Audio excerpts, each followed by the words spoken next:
Okay, let's unpack this. We have a really interesting stack of source material today. Maybe a little unconventional for a deep dive. Yeah, that's right. What we're looking at is, well, it's material designed for the IELTS speaking test, Yeah, the English language test. exactly. So potential questions, sample answers, stuff like that, covering all sorts of everyday topics that someone might need to talk about. Hobbies, technology, holidays, and crucially for us today, relationships. That's a big one in these materials.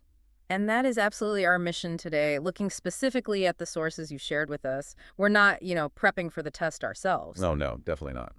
We want to use this material as a kind of unique window. We want to dig into the perspectives and insights about human connection, family, friendship, all that stuff that are sort of embedded in these answers and questions. Right. It's like trying to see what underlying ideas or maybe cultural assumptions about relationships are being presented or expected in this context. What's the cultural code, maybe, that this material is reflecting based on what you brought us? Exactly. And it touches on quite a bit, the foundation, family, friends, obviously, social interactions, how tech fits in, Hmm. and even other things like festivals or communication skills. They often loop back to relationships somehow, as you'll see as we go through it. It's actually a fascinating way to see what ideas about connecting with people are considered, well, common or important enough to include in a global test prep guide like this. Yeah, what values are sort of implicit in how these potential answers are phrased? So let's dive in. Looking specifically at the sources you gave us, where should we start? Maybe the absolute foundation, family. Sounds good. And the source material you shared places a really, really strong emphasis on specific family members. Their roles are described in, well, quite definitive terms, almost idealized, you could say. How so? What kind of roles are highlighted? It strongly highlights what many would see as a pretty traditional view of the family, like mother, father, sister, wife, grandmother. Each gets quite a detailed description. Okay, let's take the mother figure first. The language used there, based on your sources, it sounds incredibly powerful, almost reverential. It really is. She's described as the most wonderful creation of God. That's quite a statement. Wow, okay. And playing an indispensable role in life. The source calls her the first nurse and the first teacher a child has. So setting her up as the absolute initial caregiver and educator, foundational. Absolutely. And there's this really evocative line. A mother's love is the fuel that enables a normal human being to do the impossible. Fuel, like an energy source, something essential. Right. Something that makes extraordinary things possible. And another strong statement compares her value to formal education. A good mother is worth than 100 schoolmasters. Placing her value way above formal schooling. That's significant. It is. And her care and affection, explicitly stated as being always on top. Even incomparable to a father's in that specific way, according to this material. So the mother figure is presented as this immense source of emotional support, early learning, almost divine influence in a way. What about the father, then? How is his role framed in the sources you provided? Well, his role is distinct from that intense nurturing focus, but it's also framed as very influential. He's called a role model, a preacher and teacher. Preacher and teacher. Interesting combination. Yeah, and the source states, he orients my path towards my goals and targets. So he's positioned as the guide, the moral compass maybe, the one helping chart the course for the future. Okay, so guidance and direction. What qualities are emphasized? Qualities like being kind, gentle, patient, also a man of letters, suggesting wisdom, learning. A good father takes proper care of his children, gives them proper education and guidance. So he's presented as both the practical provider of things like education and also the moral and intellectual guide. Exactly. And interestingly, the source makes a specific point of stating he's a good listener and honors his children's feelings. Ah, that's important. It pushes back against a potential stereotype, doesn't it? It does. It explicitly portrays the father as emotionally available, as someone who validates feelings. There's even a section that tackles the idea that maybe fathers don't cherish fatherhood as much as mothers. Oh, really? What does it say? It explains that a father understands his responsibilities deeply, loves in a unique way, works day and night to fulfill needs, even if he seems, quote, more accurate in external work and not see much in the house. So acknowledging maybe a difference in expression or focus, but emphasizing the depth of love and responsibility. Precisely. And then there's this phrase, Children see the world through their father's eyes. That really hammers home his role in shaping how a child perceives things, understands the world, sees their own path forward. See the world through their father's eyes. That's quite profound, actually. It suggests his perspective literally shapes their reality. It's a strong image. So just to recap these points from your source material, the mother, indispensable, nurturing, emotional core, early educator. The father, the guide, role model, provider, shaper of worldview and direction, but also empathetic and a listener. What about other family members, siblings, partners? Okay, siblings. Looking at what you shared, a sister is portrayed as a deeply comforting presence, an enduring one. The source says, "My sister is a forever friend to me." Forever friend. That's powerful. Suggests a bond stronger than typical friendships. It does. And there's this beautiful, almost poetic line, "Sweet is the voice of a sister in the season of sorrow," really emphasizing her role as a comfort, a solace when things are tough. That's lovely. And a very relatable observation is included too. When mom and dad don't understand, a sister always does. Ah, the sibling confidant, someone who just gets it because they've shared so much. Exactly. She's described as a gift to the heart, a friend to the spirit, and as a golden thread, reinforcing that preciousness. The material even brings in a specific cultural example, the festival of Raksha Bandhan. Oh, right. The festival celebrating the brother-sister bond. Yes, tying the thread for protection, exchanging gifts. It explicitly grounds this special relationship in cultural tradition within the source material. So that really underscores the supportive, understanding, enduring nature of that sibling bond, especially the sister, positioning them as key emotional allies. Okay, what about a wife? How's that role depicted in the sources you provided? For a wife, the focus seems to shift more towards her crucial role within the marriage itself and the household. Indispensable, again, that word comes up. Indispensable. Okay, how? Well, familiar phrases are used, like, "Behind every successful man is a woman," presented as a straightforward truth here. A classic saying. And it also states, "A good wife makes a good husband," suggesting her influence directly shapes her partner's character or success. Interesting. So she's influential on him. And, quite intriguingly, of all the home remedies, a good wife is the best. Home remedies. That's unexpected. What does that imply? It seems to position her as a source of healing, or maybe problem-solving, within the home context. Her main contributions are framed around managing the house, raising children, and, significantly, supporting the husband through challenges. Okay. There's an example in the source about supporting a husband through frequent job transfers. Highlighting her resilience or adaptable support, she is deemed indispensable in her husband's life, echoing that language used for the mother, suggesting a similar kind of foundational necessity, but in a different sphere. Right. Indispensable in the marital and domestic sphere rather than the childhood sphere like the mother. Okay. And finally, the grandmother. You mentioned her too. The sources you shared give her a particularly elevated status. Oh, absolutely. Elevated is the right word. The grandmother is described as a goddess in the form of a woman. Wow. A goddess. Yes. Her life's aim is presented as service and sacrifice, which earns her respect in our family. She's called the busiest member, which is interesting, maybe counterintuitive for an elder. Yeah, you might expect wisest or most respected, but busiest implies ongoing contribution. Exactly. And significantly, she's called the most important wheel in the family vehicle. That's a very strong metaphor. Like the family literally can't move forward without her. That's the implication. The description goes on. She nurses children, is religious, reads holy books, is a great cook, serving delicious food. So combining caregiving, spiritual guidance, practical contributions. Right. And importantly, she's consulted in all the matters of the family. The family affairs are described as running smoothly under her tutelage. Tutelage. That implies guidance and authority. It does. She's characterized as kind, considerate, hardworking, not fond of showy things. Overall, presented as an ideal and pious lady. The most important wheel in the family vehicle. That really sticks. It implies her presence and guidance are just critical for the whole family's operation and well-being. It's a centralizing image, for sure. Okay, so looking at this whole collection of descriptions from your source material, mother, father, sister, wife, grandmother, with all this very specific language, indispensable, guide, comfort, sacrifice, goddess, most important wheel. What does this tell us about the values embedded in this source material regarding family? What's the picture being painted here? Well, based purely on the sources you shared, it paints a picture that strongly reinforces a family unit centered around clear traditional roles.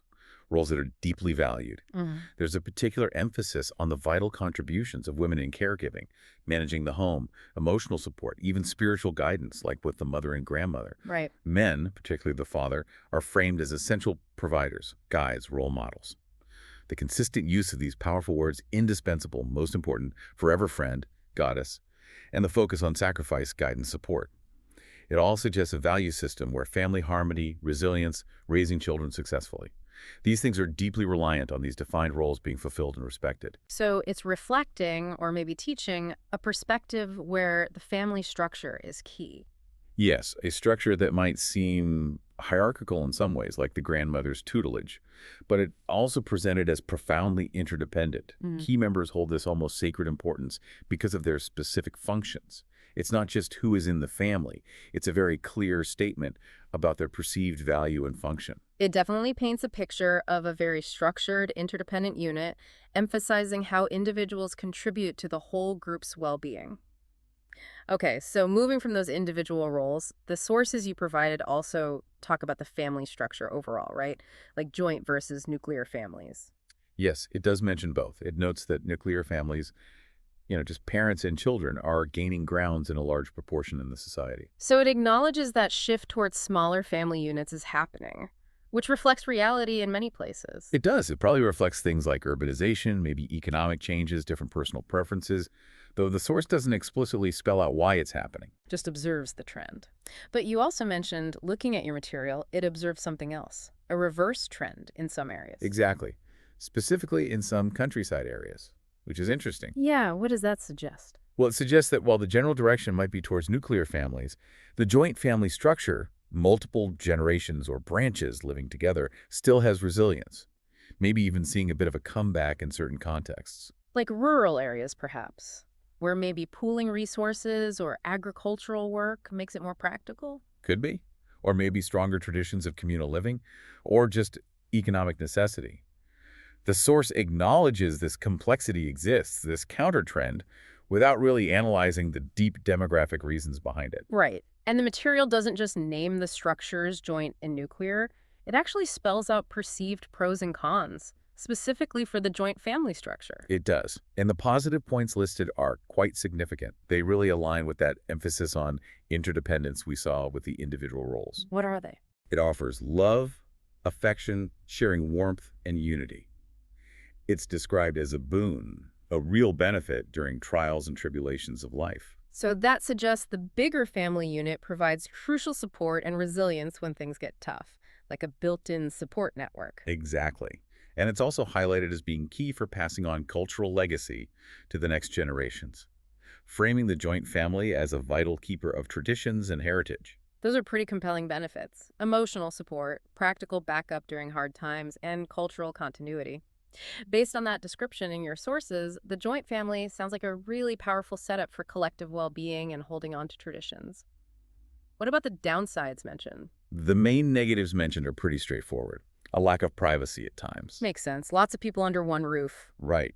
And that these types of families are easily prone to conflicts and consensus. Prone to conflicts and needing consensus. Yeah, that also makes intuitive sense. More people means more opinions, more potential for friction, more need for agreement. So the material gives us this picture. The joint family offers deep support, strength in numbers, cultural grounding, but it also acknowledges the modern trend towards nuclear families and points out the practical challenges of joint living, privacy issues, potential disagreements. It doesn't explicitly say why the nuclear trend is happening, but maybe those cons mentioned privacy, conflict, are sort of implicitly presented as part of the reason, alongside maybe other modern pressures the source doesn't detail. Yeah, the focus seems to be more on describing the experience of living in these structures, their characteristics, rather than a deep sociological dive into the why behind the shifts, which makes sense for material aimed at conversational practice, right? Exactly. It's about describing the lived reality as presented in the source. Right. And this family unit, whether it's joint or nuclear, it's also presented in your sources as being really central to celebrations, marking big life moments. Yeah, a simple but important point is made about how families reinforce their bonds through these shared experiences. The source mentions celebrating birthdays, anniversaries, and all achievements with family members. So the family home, the family members, They're the default setting for personal milestones. That's how it's framed. And for bigger events, or maybe more significant achievements, friends and relatives might be invited, expanding the circle. But the family remains at the core. So that highlights the family's role as the primary group for marking those personal high points. It's where the core celebrations happen first, reinforcing the family as that foundational community for sharing joy and recognizing accomplishments. It really underscores that idea. The act of celebrating together solidifies those bonds, creates shared memories, and just reinforces the unit's importance. Okay, so we've explored the foundational views on family from the sources you shared, those crucial, traditionally defined roles, the structure of the unit, joint versus nuclear, and its role in celebrations. Let's broaden out now. What about the next circle, friends? How does your material talk about friendship? Well, it starts with a pretty fundamental statement, almost a philosophical baseline. Oh, yeah. What's that? It begins with, man is a social animal. Yeah. To lead his life, he needs friends. Okay, so not just nice to have, but a need. Presented as essential to life because of our social nature? Exactly. Yeah. It establishes social connection beyond family as a fundamental requirement for, well, for living a human life properly. Hmm. It's part of who we are. It frames friendship as essential to the human condition. And then, do the sources you provided go into why? What value do friends bring? Oh yes, significant detail on that. The list of benefits is pretty comprehensive, covering a lot of different aspects of life. Friends are called a blessing A blessing. Okay. and described as a channel through whom we get emotional, spiritual, and sometimes even physical blessings. Wow, that's a remarkably powerful description. Emotional, spiritual, and physical blessings. That's broad. What do you think spiritual or physical might mean here based on the context? Well, the source doesn't explicitly define them, but looking at the other benefits listed, spiritual might refer to things like shared values, maybe moral support, encouragement in personal growth or beliefs, that kind of thing. Okay, makes sense. And physical. Physical could imply practical help, helping out with tasks, maybe offering a place to stay, even providing material support if someone really needs it. The range suggests friendship isn't just about talking or having fun. It can touch deeper aspects of life and include real, tangible aid. That definitely adds a layer of depth to the idea of friendship presented here. What else is on that list of benefits? According to your sources, friends cheer us when we're sad or depressed. That's the classic emotional support function. Right. They also challenge us to attain our original limits when we allow ourselves not to go beyond our reasonable boundaries. So friends help us grow, push us a bit. Exactly. With encouragement, helping us overcome self-imposed limitations. They motivate us when we're ready to give in, acting as sort of catalysts to keep going. Like personal cheerleaders and coaches almost. In a way. And they can provide for us when life falls apart. Again, highlighting that potential for really significant practical help during a crisis. So that covers the crucial role friends play during hard times. Emotional support, motivation, practical help when things are really difficult. But the sources you shared also mention their value when things are good, right? Absolutely. It's not just about crisis management. They are also there when all is well, and we want someone with whom to share life's pleasant and memorable moments. So sharing the joys, too. Yes. We want them around to have a good time, to laugh, to act silly, and to enjoy some mutually liked activity. That paints a really full picture based on your material, doesn't it? Friends are presented as vital for getting through tough times, pushing you to be better, and for just enjoying life, sharing the fun stuff. It's a comprehensive view. It feels like quite a high expectation placed on friendship, though. This description makes a true friend sound like a really vital, multifunctional partner in navigating pretty much everything in life. It does suggest that. True friendship, as described here in your sources, seems to be a profound relationship. It involves deep emotional investment, mutual support in all these different forms, emotional, maybe spiritual, potentially physical shared experiences across the whole spectrum of life, good and bad, and even a role in encouraging personal growth. Yeah, it's definitely presented as much more than just being casual acquaintances. It's like a cornerstone of a fulfilling life, according to this material. That's the strong impression it gives. And this comprehensive view of friendship's value then leads into how the source material tries to define different levels of friendship, doesn't it? It sets up a kind of hierarchy. Yes, it creates categories, basically. Based on the depth of connection and how you interact, it distinguishes between best friend, close friend, and good friend. Okay, so how does it define a best friend according to your sources? Your best friend is your first priority for telling personal things, sharing adventures, and serving giving. Hmm. First priority for personal stuff and adventures. That makes sense. Deepest trust, shared history maybe. But serving giving as a defining trait is interesting. What does that imply? It suggests it goes beyond just sharing secrets or having fun. It includes a clear element of mutual aid, dedicated support, contributing to each other's well-being as a defining factor of that deepest bond. So it's active support, not just passive closeness. Okay, what about a close friend then? A close friend is described as a friend you trust, who knows you very well, but not as well as your best friend. So trust is still key. They know you well. But there's a recognized difference in the depth of shared knowledge compared to the best friend. Exactly. High level of trust and understanding, but maybe not the absolute, complete openness reserved for the number one best friend. Got it. And finally, the good friend category. A good friend is also defined by positive traits. Loyal and trustworthy, and crucially, always there when you need her, and vice versa. So reliability and mutual support are still core qualities. But what's the difference then? The key distinctions are, they are not your first priority, and they don't necessarily share most of your secrets and experiences. Okay, so based on your sources, this hierarchy seems to hinge mainly on who you turn to first, priority, how much personal stuff you share, secrets, experiences, and maybe the level of that dedicated mutual serving giving. It's a very structured way of looking at social connections outside the family. It is. It provides a framework for thinking about different degrees of intimacy, reliance, and maybe even responsibility within your social circle. It suggests, quite clearly, that not all friendships are equal, and there are different expectations and behaviors tied to these different levels. And for someone preparing for a speaking test, having these categories might make it easier to talk about different friends clearly, right? That seems likely, yeah. It implies that deeper friendships involve higher trust, more sharing, and greater mutual commitment. It gives you labels and definitions to work with. That makes sense in that context. And this hierarchy, especially the emphasis on support, becomes really relevant when the source talks about helping a friend who's going through a hard time. It offers some quite practical advice, doesn't it? Almost sounds like therapy tips. It does offer specific advice, and it focuses strongly on building trust and just being there rather than jumping in with quick fixes. What's the first step it suggests? First, it advises, let him or believe that you trust him completely. Foundational. Creating that safe, non-judgmental space. Okay, establish trust. Then what? Then be open to talks. Signal that you're willing to listen whenever they're ready. And do small things to cheer him up for the moment. Acknowledging the value of just small acts of kindness or distraction when someone's down. So create safety, be available, offer gentle comfort without pressure. What if the friend seems to be getting worse, or they're resistant to talking or help? The advice continues for that situation. If your friend seems to be getting worse and worse, try talking to them about something pleasant. A gentle attempt to shift focus, maybe. Okay, a light distraction, perhaps. But here's a crucial piece of advice the source highlights.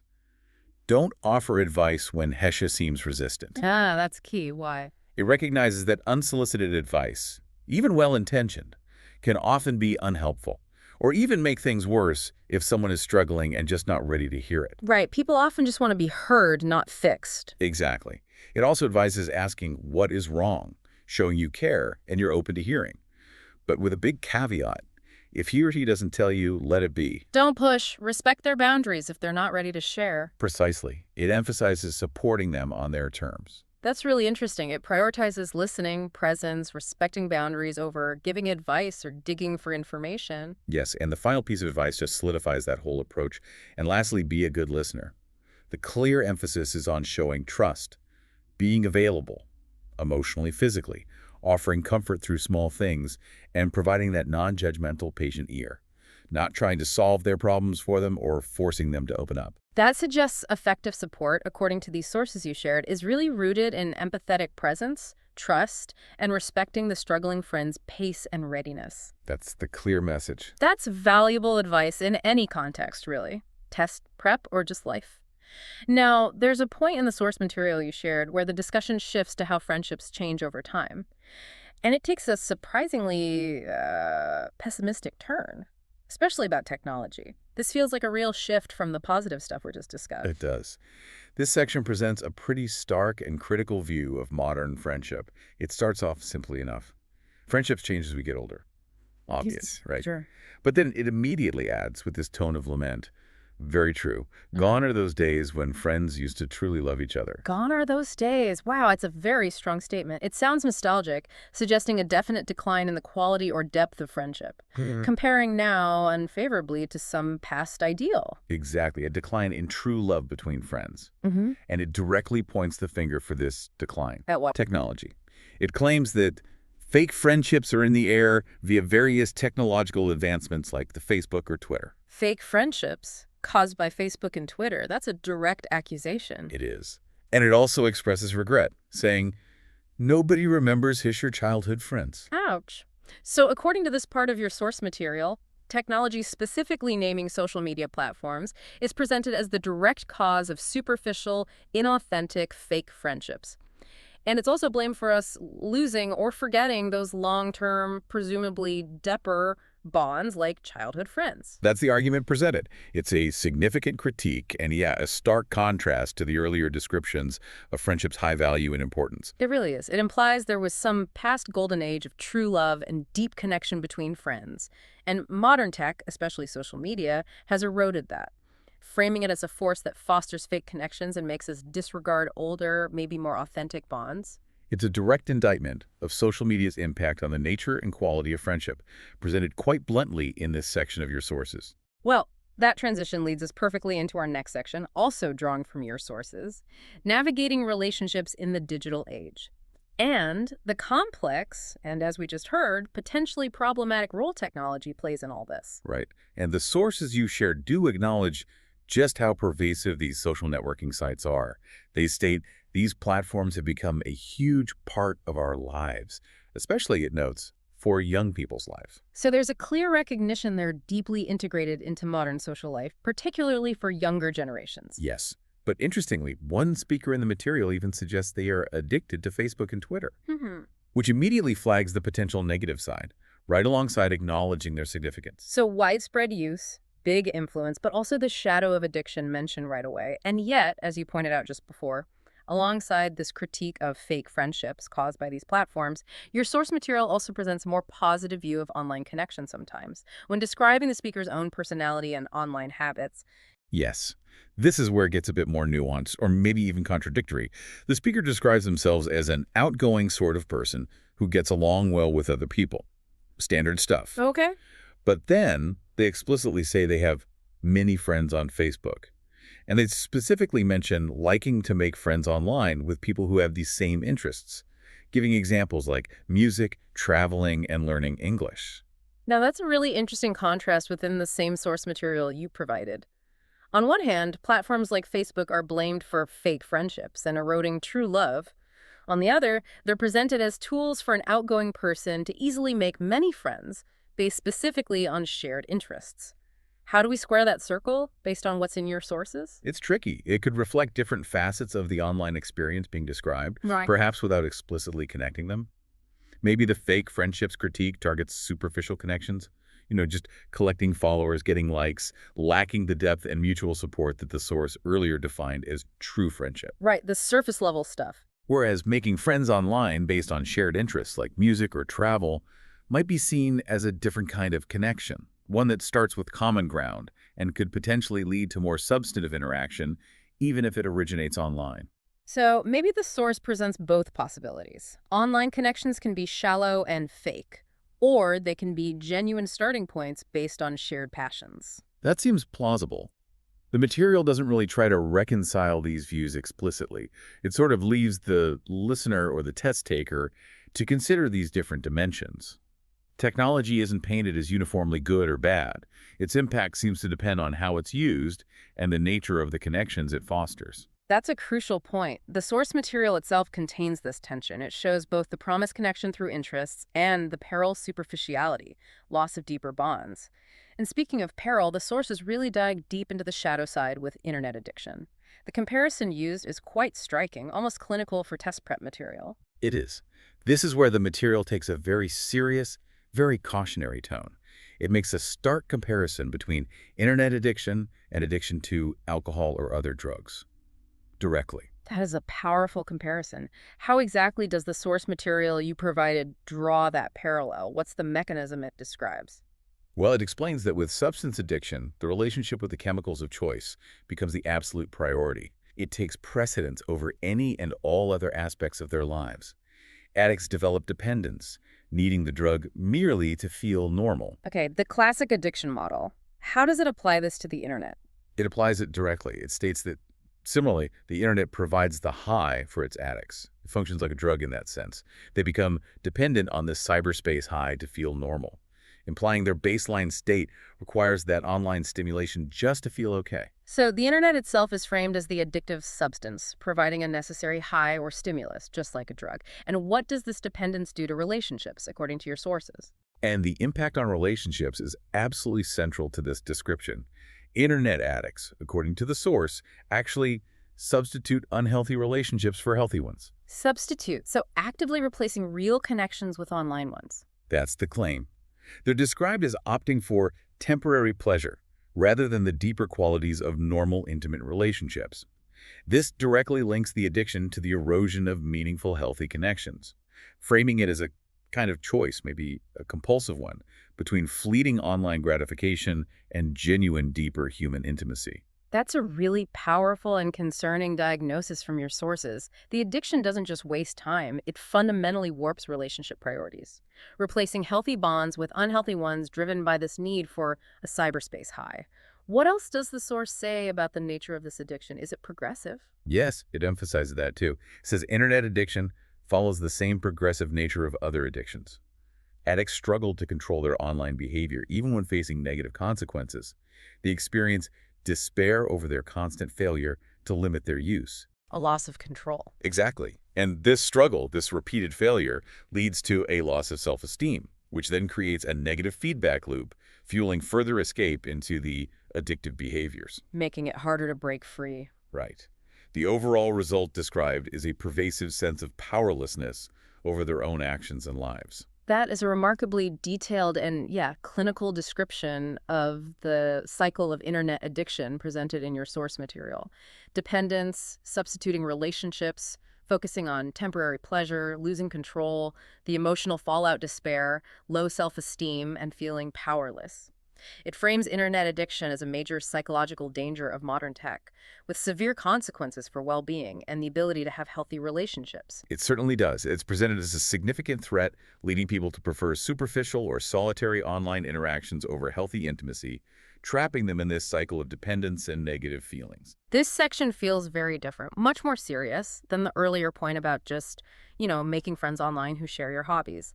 It really raises the question, based on the sources you provided, how do these opposing ideas about tech fit together? It's a good question. Does technology just enable both positive connection and destructive isolation, depending on the person? Or is there a line between healthy use and addictive substitution that fundamentally changes things? The source seems to present both the potential benefit, finding friends with shared interests, and the extreme danger, addiction destroying real relationships, without really exploring the vast middle ground or how to stay on the healthy side. It definitely highlights that dual potential as depicted in your sources. Tech is a tool for new kinds of connection, maybe different from traditional ones, and tech is a powerful force for disconnection and harm when addiction takes over, eroding genuine intimacy. It really leaves the listener, or the user of this material, to grapple with that tension. Okay, moving on slightly. The sources you shared also touch on relationships in a broader sense, connecting them to other parts of life that might not seem immediately related. Things like being alone, festivals, travel, even sports and media. Yes, they do draw those connections. The section on being alone, for instance, acknowledges the kind of dual need we have. The speaker says they value solitude, liking to be alone, especially if I have to do something without interruption. Right, the need for focus, for concentration, maybe just some peace and quiet. Exactly. But this is immediately contrasted in the source material. How so? The very next bit says that if there's spare time, I would prefer stay with my friends to enjoy time together, contrasting the usefulness of solitude for tasks with a preference for social interaction, for leisure and fun. So, alone for work, together for play. Kind of.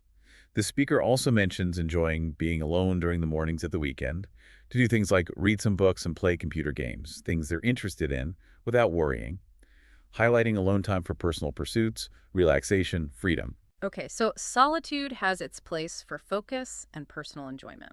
But the need for connection quickly comes back in. Spending too much time being alone is really boring, the speaker says.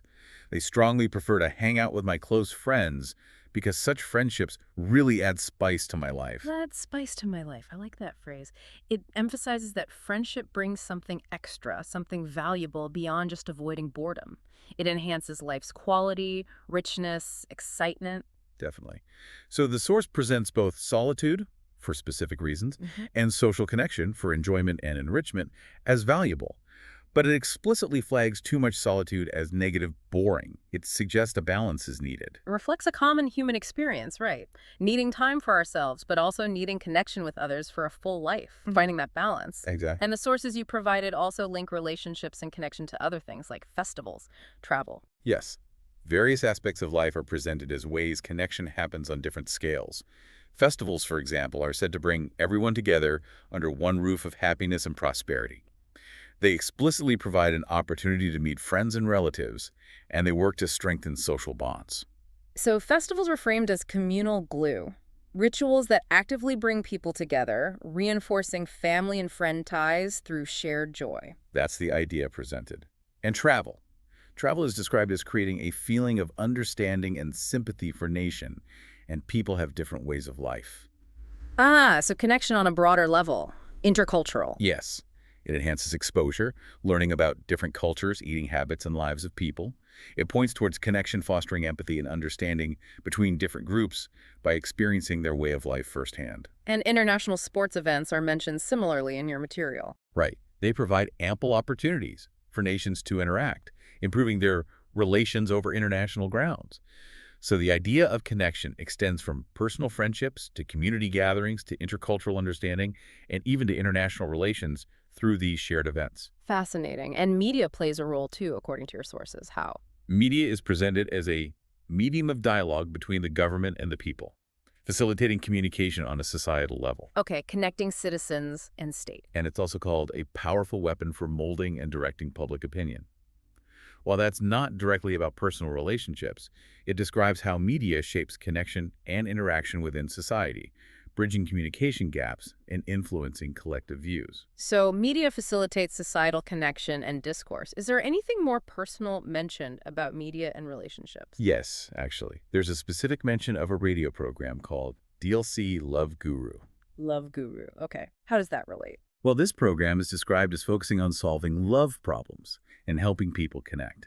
It apparently hosts a Making Friends Club and allows listeners to send our warm wishes, share our emotions and feelings with our soulmates. Wow, so that's a very direct example from your sources of media being used to facilitate personal connections, addressing romantic issues, encouraging friendship, emotional sharing. Exactly, it's quite specific. So, taken together, these examples scattered through the source material you shared, they show that connection and relationship building aren't just confined to the sections about family or friends. They're presented as woven into the fabric of life, facilitated by all sorts of activities and platforms. Right. They demonstrate how different things, festivals, travel, sports, media, provide opportunities for interaction and strengthening bonds at personal, community, and even international levels. It broadens the idea of relationships beyond just close personal ties. And finally, the sources you provided briefly touch on certain skills. They're mentioned mainly in a business context, but they seem relevant more broadly. Yes, the section on smart skills, or soft skills, it lists things like communication, creativity, and presentation skills as being essential for entrepreneurial success. Okay, essential for business. But what's the unspoken implication for relationships in general, based on everything else we've seen in this material? Well, the implication, even if not stated explicitly for personal life, seems pretty clear. Effective communication is fundamental to any relationship, right? Hmm. Personal, professional, whatever. Absolutely. Being able to express yourself clearly, listen well, understand where someone else is coming from, navigate disagreements skillfully. That's crucial for building and maintaining healthy connections. Family, friends, partners, colleagues. And creativity, presentation skills, how do they fit? Creativity might help find new ways to connect, maybe solve relationship problems inventively, or just make interactions more interesting. And presentation skills sounds formal, but the core ability to convey your ideas, build rapport, connect with your audience, even if it's just one person, that's highly relevant in personal interactions too. So these soft skills, even though presented for business in the source, are universally useful. Their inclusion suggests they're implicitly linked to successful interaction and a relationship building across the board. That seems to be the underlying message. Good communication, understanding others, expressing yourself, they're the bedrock of successful interaction, whether you're negotiating a deal or comforting a friend. It shows that positive relationships rely partly on developing these practical skills. It grounds the whole idea of connection and actual abilities people can learn and improve. Exactly. Okay, wow. We have covered a lot of ground here, really digging into the landscape of relationships as it's depicted in these IELTS sources you shared. Let's try to pull it all together now, synthesize the different views we've encountered. Sure. We started with that very strong emphasis on the core family unit, those indispensable, traditionally defined roles, mother, father, sister, wife, grandmother, and how the source material highly values their specific contributions. Right, and how family is the center for celebrations and the different structures, joint versus nuclear, offering benefits like support and cultural legacy, but also having challenges like privacy or conflict, and acknowledging that societal shift happening. Then we moved to friends, presented as absolutely essential for life, providing that multifaceted support and joy both in good times and bad. And categorized into that hierarchy, best, close, good, based on trust, sharing, priority. And we looked at that practical advice for helping a friend in need, which really emphasized trust, just being present and listening carefully rather than jumping in with advice. And then we hit the digital age, exploring those complex, sometimes contradictory views on technology presented in your sources. Yeah, social networks acknowledged as pervasive, enabling connections based on shared interests. But also that surprisingly pessimistic take on modern fake friendships, directly blamed on technology, and most dramatically, that clinical comparison of internet addiction to substance abuse. Where unhealthy online relationships are seen as actually substituting for real intimacy, leading to despair and powerlessness. So looking across all the sources you shared, we see these clear patterns, but also real tensions. Strong traditional family values alongside acknowledgments of modern changes. An idealized view of friendship's value contrasted with a critical view of tech-influenced fake friendships. And that striking paradox of technology, presented both as a tool for making friends with shared interests and as a potential path to destructive isolation and losing genuine intimacy through addiction. It's quite a mix. These sources, even though they're just test prep material, they offer this really rich tapestry of perspectives on relationships. They reflect common societal ideas, they highlight deeply valued traditional structures, and maybe they even capture some anxieties about modern life and tech's impact on how we connect. And that's really why you, our listener who provided these sources, should care.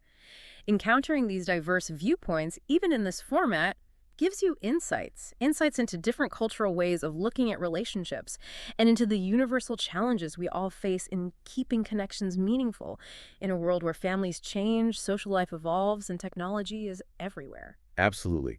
Understanding how these concepts are framed in the material you've been studying can help you reflect on your own relationships, how you prioritize them, how you use technology around them, how different people or cultures might see these fundamental things.